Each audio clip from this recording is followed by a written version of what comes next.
അപ്പം നമ്മുടെ ഈ വർഷത്തെ 2026 ന്യൂ ഇയർ എങ്ങനെയുണ്ടായിരുന്നു മനസ്സിലായി? നല്ല അടിപൊളി ന്യൂ ഇയർ ആയിരുന്നു. തുടക്കം ഗംഭീരമായിരുന്നു. യെസ്, അപ്പം അതുപോലെ നിങ്ങൾ എല്ലാവരും 2026 ഈ ഒരു ന്യൂ ഇയർ നിങ്ങൾ സെലിബ്രേറ്റ് ചെയ്തു എന്ന് വിശ്വസിക്കുന്നു. അപ്പം എല്ലാവർക്കും നല്ലൊരു വർഷമാവട്ടെ. അതുപോലെ തന്നെ നമ്മൾ പറയുവാണെങ്കിൽ നമ്മുടെ എക്സാമിനെ പറ്റി പറയേണ്ടിയിരിക്കുന്നു അല്ലേ. ഇപ്പം നിങ്ങളുടെ സെക്കൻഡ് ടേമിൻ്റെ എക്സാം ഇപ്പം നടന്നുകൊണ്ടിരിക്കുകയാണ്. നിങ്ങൾക്ക് ജാനുവരിയിലും എക്സാം ഉണ്ട്. അപ്പം ഈ എക്സാം ഒക്കെ കഴിഞ്ഞ് കഴിയുമ്പോൾ നിങ്ങളെ സെക്കൻഡ് ടേം അവിടെ എൻഡ് ചെയ്യുവാണ്.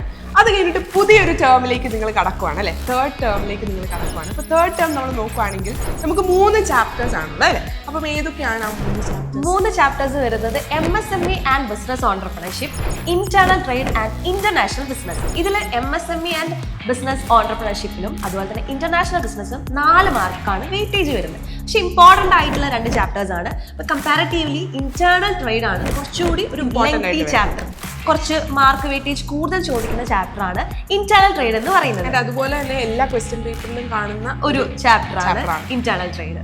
പക്ഷെ ഒന്നുകൊണ്ട് നിങ്ങൾ പേടിക്കേണ്ടതൊക്കെ കേൾക്കുന്ന സമയത്ത് അവർക്കൊരു ടെൻഷൻ ഉണ്ടാവും. പക്ഷെ ടെൻഷൻ ഒന്നും വേണ്ട. ഫസ്റ്റ് ടേമിലും ഞങ്ങൾ ഉണ്ടായിരുന്നു, സെക്കൻഡ് ടേമിലും നിങ്ങളുടെ കൂടെ ഉണ്ടായിരുന്നു, ഇനി വരുന്ന തേർഡ് ടേമിലും ഞങ്ങൾ നിങ്ങളുടെ കൂടെ ഉണ്ടായിരിക്കും. നമ്മൾ അടിപൊളിയായിട്ട് സെറ്റ് ആയിട്ട് പഠിക്കും.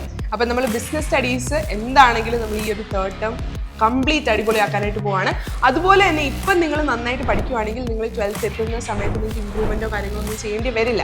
അപ്പം ഇപ്പം പ്രോപ്പറായിട്ട് നിങ്ങൾ പഠിക്കുക. നല്ല രീതിയിൽ ബിസിനസ് സ്റ്റഡീസ് മാത്രമല്ല എല്ലാ സബ്ജക്ട്സും പ്രോപ്പറായിട്ട് കറക്റ്റ് ടൈം ടേബിളൊക്കെ വെച്ച് സെറ്റ് ചെയ്യുവാണെങ്കിൽ 12th നിങ്ങൾ 12th സ്റ്റാൻഡേർഡിൻ്റെ സബ്ജക്ട്സ് മാത്രം നിങ്ങൾക്ക് പഠിച്ചാൽ മതിയാവും. ഓക്കെ, അപ്പം എല്ലാവർക്കും all the very best and നമുക്ക് ക്ലാസ്സിൽ നിന്ന് ചെയ്യാം.